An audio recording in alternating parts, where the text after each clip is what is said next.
ओम नमः शिवाय।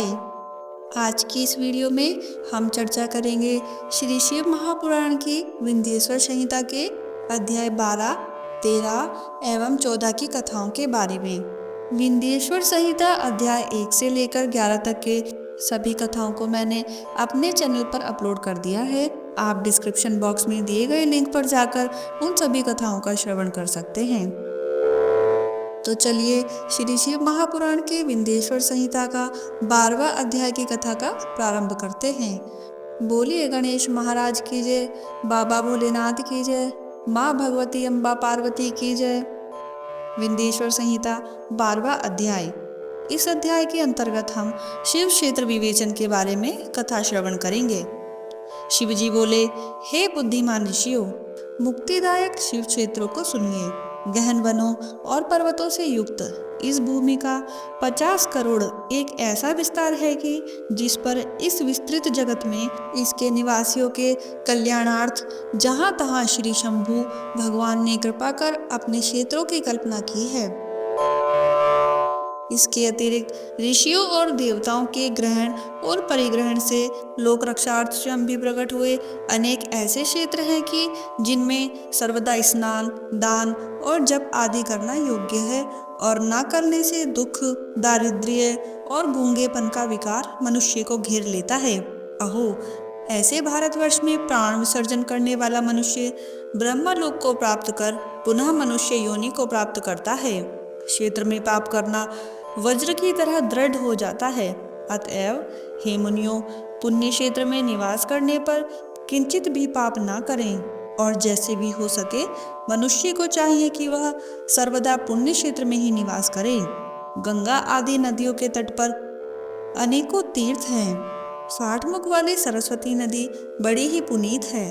उसके तट पर निवास करने वाला ब्रह्मा पद को प्राप्त होता है।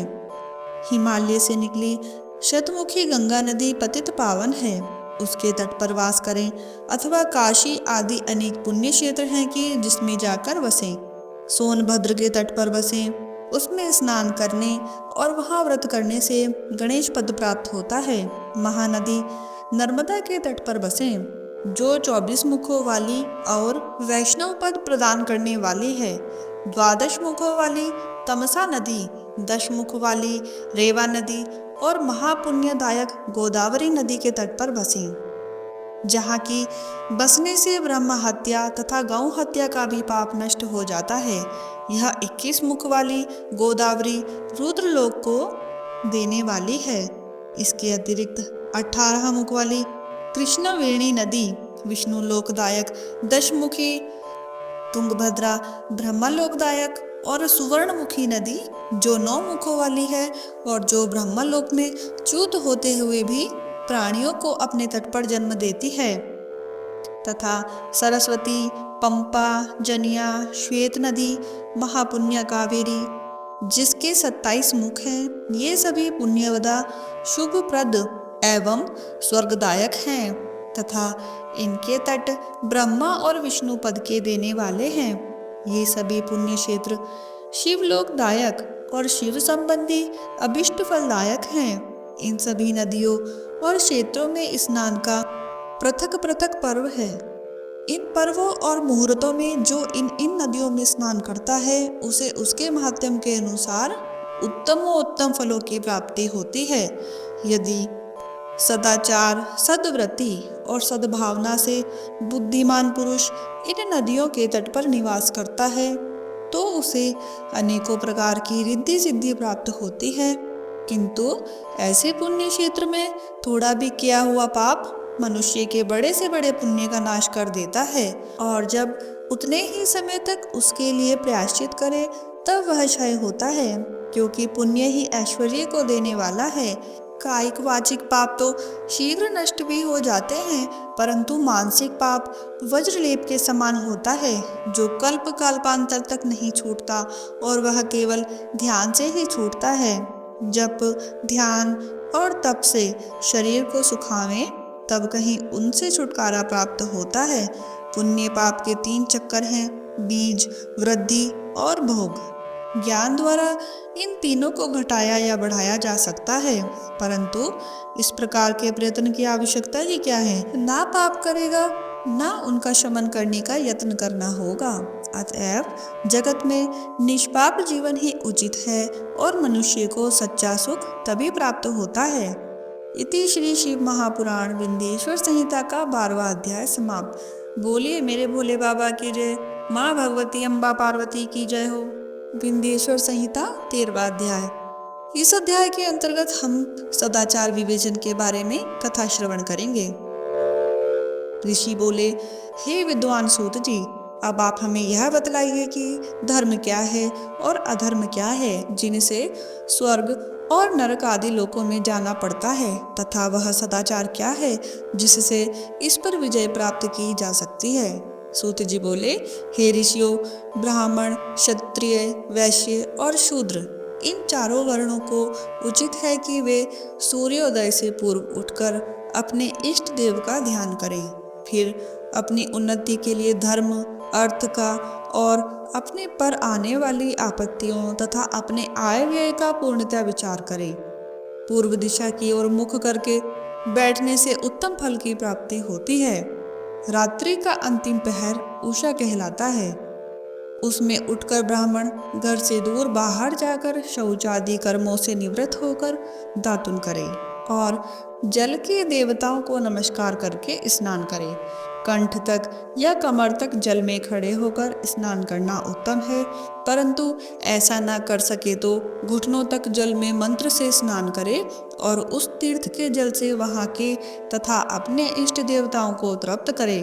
फिर धोती पहनकर पंचकच्छ यानी के 5 प्रकार के कपड़े पहने, फिर गीले वस्त्रों को बिना साबुन से धोवे और अपने पितरों को तृप्त करे। उसके पश्चात आचमन कर संध्या उपासन करे, गायत्री मंत्र के जप को करे और सूर्य को अर्घ्य देवे। प्रातःकाल सूर्यानुवाक से और संध्या में अग्निनुवाक से प्रोक्षण करे।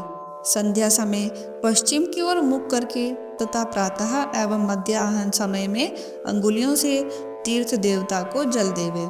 फिर अंगुलियों के छिद्र से भगवान सूर्य को अस्त होता देखे और प्रदक्षिणा कर शुद्ध आचमन करें। संध्या से पहले संध्या ना करें। समय से संध्या हो जाने पर ही संध्या करनी योग्य है। नित्य प्रति जितना जप करना हो उससे 100 गायत्री अधिक जपे। गायत्री जपने का यह प्रमाण है कि 10 दिन में 1 लाख गायत्री का जप पूरा करें। इस प्रकार देवताओं को तृप्त करने से अर्थ की सिद्धि होती है। जीव और ब्रह्मा को जानकर प्रणव का नित्य अभ्यास करें और यह समझे कि रुद्र भगवान ही तीनों लोकों की सृष्टि के रचयिता, स्थितिकर्ता और संहर्ता हैं। इस प्रकार उनमें ज्ञान, कर्म, मन और बुद्धि लगा देने से वे परमात्मा भोग, मोक्ष और धर्म तो देते ही हैं, साथ ही ब्रह्म पद भी प्रदान करते हैं। ब्राह्मण को उचित है कि वह नित्य 1000 गायत्री मंत्र जपे। स्वच्छ भावना से जप करता हुआ वह जीव को परम ब्रह्मा परमेश्वर से जोड़ देवे। इस प्रकार 1000 बार का जप ब्रह्म पद और 100 का जप इंद्र पद देने वाला है, तथा इससे कमती बढ़ती जप अपनी रक्षा के लिए और ब्राह्मण योनि प्राप्त होने के लिए है, परंतु नित्य सूर्य के सम्मुख जप करना चाहिए। 70 वर्ष तक नियम पूर्वक ऐसा जप करें। फिर संन्यास लें। नित्य प्रातः काल 12,000 ओमकार का जप और हिसाब करके महीने भर में 1.5 लाख का जप पूरा करें। कम ना हो, तभी वह सच्चा सन्यासी है। जो इस प्रकार मंत्र ग्रहण करता है उसके सभी दोष शीघ्र ही दूर हो जाते हैं, अन्यथा वह रौरव नरक में जाता है। ब्राह्मण को योग्य है कि वह सर्वदा ब्रह्म ज्ञान का अभ्यास करे। इससे धर्म और धन तो संचय होगा ही, यदि नियम पूर्वक उसके उपार्जन का यत्न करे, परंतु यह अपनी मनसा पूर्ण करने वाला गृहस्थों का धर्म है, क्योंकि धर्म से अर्थ यानी के धन, अर्थ से भोग और भोग से वैराग्य उत्पन्न होता है, परंतु विपरीत अधर्म से पैदा किए गए धन के उपभोग से मोह की प्राप्ति होती है। अतः धर्म 2 प्रकार का है, एक देह से, दूसरा धन से। धन से यज्ञातिक धर्म होता है और शरीर से तीर्थ, स्नान आदि धर्म होता है। धन से धर्म और तप से दिव्य रूप की प्राप्ति होती है, किंतु निष्काम कर्म से शुद्धि और उसके पश्चात ज्ञान प्राप्त होता है। सतयुग के प्रारंभ में तप की ही प्रशंसा थी, किंतु कलयुग में धन की प्रधानता है। सतयुग में ध्यान से ज्ञान की प्राप्ति होती थी, त्रेता में तप से, द्वापर में भजन से, किंतु कलयुग में प्रतिमा पूजन से ज्ञान की उपलब्धि होती है। जो जैसा पाप पुण्य करता है उसे वैसा फल मिलता है। हिंसा ही अधर्म का स्वरूप है और अहिंसा धर्म का रूप है। अधर्म से दुख और धर्म से सुख मिलता है। यदि कोई उत्तम ब्राह्मण को 100 वर्ष तक व्रती यानी कि जीविका का खर्च देता है तो उसे ब्रह्मलोक प्राप्त होता है, तथा 1000 चांद्रायण व्रत करने से भी ब्रह्मलोक की प्राप्ति होती है, क्योंकि जब तक जिसका जो अन्न खाता है तब तक वह जो कुछ आत्मविचार कीर्तन श्रवण करता है उसका आधा फल दाता को पहुंचता है। इसी प्रकार लेने वाले को चाहिए कि जो चीज ले उसका अंश या सभी यथावसर दूसरे दीनों को दान करता रहे। वह तप करे या अन्य उचित साधनों से पाप संशोधन करे, अन्यथा वह रौरव नरक में पड़ता है। मनुष्य को चाहिए कि वह अपने प्राप्त किए धन के 3 भाग करे, एक धर्म के लिए, दूसरा वृद्धि के लिए, तीसरा नित्य नैमित्तिक काम्य कर्म के लिए। धर्म से वित्त को बढ़ावे, बचत का कोष नियत करे, किसी को पीड़ा ना हो और अपना थोड़े में निर्वाह करे। यदि कृषि से उत्पन्न किया धन हो तो पाप शुद्धि के लिए उसका 10वां भाग दान करे, शेष से धर्म पूर्वक अपना संसार चलावे, अन्यथा रौरव नामक नरक में पड़ेगा, या बुद्धि ही भ्रष्ट हो जाएगी या अन्न ही न पैदा होगा। ऐसे ही व्यापार से पैदा किए हुए धन का 6वां भाग दान कर देना चाहिए, क्योंकि अपने भोग की वृद्धि के लिए स्वयं बुलाकर दान देना अच्छा होता है। याचना करने वाले को यथाशक्ति सदैव दान दें और कभी नागा ना करें, क्योंकि मांगने पर ना देने से जन्म जन्मांतर के लिए ऋणी रह जाता है। बुद्धिमान को उचित है कि वह दूसरे का दोष दूसरों से ना कहे, सुना और देखा भी हो ना कहे, किसी को क्रोध उत्पन्न हो ऐसी बात ना कहे। प्रातः और सायकाल दोनों समय संध्या और अग्निहोत्र करें। दोनों समय ना हो सके तो एक समय तो अवश्य करें। कभी न बुझने वाली अजस्त्र अग्नि स्थापित करें अथवा केवल जप मात्र और सूर्य देव की वंदना ही करें। इस प्रकार अतः आत्मज्ञान का इच्छुक यथाविधि नित्य ही ब्रह्म यज्ञ और देव पूजन किया करे। जो इस प्रकार नित्य अपने गुरु और ब्रह्मा को पूजते हैं वे सभी सुख के भागी होते हैं। इति श्री शिव महापुराण विंध्येश्वर संहिता का 13वां अध्याय समाप्त। बोलिए मेरे महादेव शिव शंभु भगवान शिव की जय, माँ भगवती पार्वती की जय। विंध्येश्वर संहिता 14वां अध्याय। इस अध्याय के अंतर्गत हम अग्नि यज्ञ आदि विवेचन के बारे में कथा श्रवण करेंगे। ऋषि बोले, हे प्रभु, अग्नि यज्ञ, देव यज्ञ, ब्रह्मा यज्ञ, गुरु पूजा तथा ब्रह्मा तृप्ति को क्रम से हमें बतलाइए।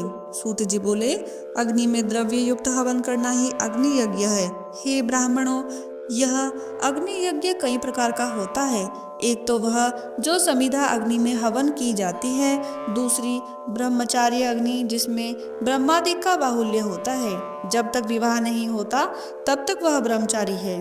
जब विवाह हो जावे तब 2 समय अग्नि यज्ञ करे। परंतु जिन महापुरुषों ने अपनी आत्मा में ही अग्नि आरोपण की हो और वनवासी हो तो ऐसे पतियों के लिए समय पर थोड़ा और हितकर भोजन कर लेना ही अग्निहोत्र है। विवाह के समय से अग्नि संधान को सदैव सुरक्षित रखना योग्य है। उसे कुंड या भांड में रखें जो कि सर्वदा सुरक्षित रहे और कभी न बुझे। ऐसी अग्नि अजस्त्र अग्नि कहलाती है। हे ब्राह्मणों, सायकाल की अग्नि आहुति से संपत्ति बढ़ती है और प्रातः काल की अग्नि आहुति से आयु बढ़ती है, तथा दिन में इंद्रादिक सभी देवताओं के उद्देश्य से अग्नि को जो आहुति दी जाती है वह अग्नि यज्ञ, देव यज्ञ कहलाता है। ब्राह्मण और देवताओं की तृप्ति के लिए एक बार यज्ञ करें, शेष समय वेद का अध्ययन करें। हे ब्राह्मणों, अब एक और आदर्श सुनो। आदि सृष्टि में करुणाकर महादेव जी ने सर्व लोकों के उपकारार्थ सर्व औषधियों की औषधि प्रथम अपना वार अर्थात आदित्यवार बनाया और पुनः सप्ताह के शेष 6 दिनों को उनके गुणों के अनुसार उनकी वैसी रचना की। उन्होंने प्रत्येक दिन का उसका देवता और उसका फल नियत किया तथा जिनसे आरोग्य, संपत्ति, व्याधि नाश, पुष्टि, आयु, भोग, मृत्यु और हानि ये यथा कर्म से प्राप्त होते हैं, वह विधि भी नियत की। उन वारों यानी कि दिनों के देवताओं की प्रीति से उनकी पूजा का वैसा फल देने वाले भगवान शिव ही हैं। वह पूजा 5 प्रकार की कल्पित की गई है। जिस देवता को प्रसन्न करना हो उसी का मंत्र, होम, दान और जप करें। नेत्र, शिरोरोग व कुष्ठ की शांति के लिए आदित्य की पूजा कर ब्राह्मणों को भोजन करावें। 3 दिन, 3 महीने या 3 वर्ष अथवा इससे भी अधिक पूजा करें। यदि प्रारब्ध प्रबल हुआ तो गण आदिक रोग नष्ट हो जाएंगे, इसमें संदेह नहीं है। पापों की शांति के लिए रविवार के दिन की पूजा उत्तम है, जिसमें जब आदि से इष्ट देव को प्रसन्न किया जा सकता है। लक्ष्मी के लिए सोमवार को लक्ष्मी पूजा करें। रोग शांति के लिए मंगलवार उत्तम है और इस दिन काली आदि का भजन पूजन करें और उर्द मूंग आदि 4 सेर तक ब्राह्मणों को भोजन करावें। बुधवार के दिन विष्णु का दही से वह अनेक प्रकार के भजन पूजन करें तो सर्वदा पुत्र, मित्र, स्त्री की पुष्टि होवे। बृहस्पति का दिन आयुवर्धक है। इस दिन ब्राह्मणों को गऊ, देवताओं को उपवीत वस्त्र चढ़ाकर क्षीर, दूध, घी से उनकी पूजा सेवा करें। भोगों का इच्छुक शुक्रवार को जितेंद्रिय हो षड्रस भोजन युक्त देवताओं और ब्राह्मणों की पूजा करे। स्त्री प्राप्ति के लिए शनिवार के दिन रुद्र आदि का भजन पूजन करे और तिल का होम करे, तिल का दान और तिल का भोजन करावें। साथ ही उन दिनों के उन देवताओं को नित्य पूजा, स्नान, दान, जप, होम और तर्पण करता रहे। देश, काल, पात्र का विचार कर जो श्रद्धा सहित इन वारों का नियम का पालन करता है उसे इस देवोपासन द्वारा सब कुछ प्राप्त हो जाता है। ब्राह्मणों को मंत्र पूर्वक और शूद्रों को तंत्र विधि से पूजा करना योग्य है।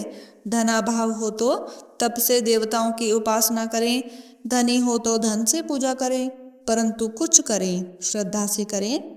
फिर तो उसके इस प्रकार करते रहने से समय अनुसार उसे ज्ञान की प्राप्ति हो जाएगी। जो ब्राह्मण इस अध्याय को पढ़ेंगे और दूसरे को सुनाएंगे उसे देव यज्ञ का फल प्राप्त होगा।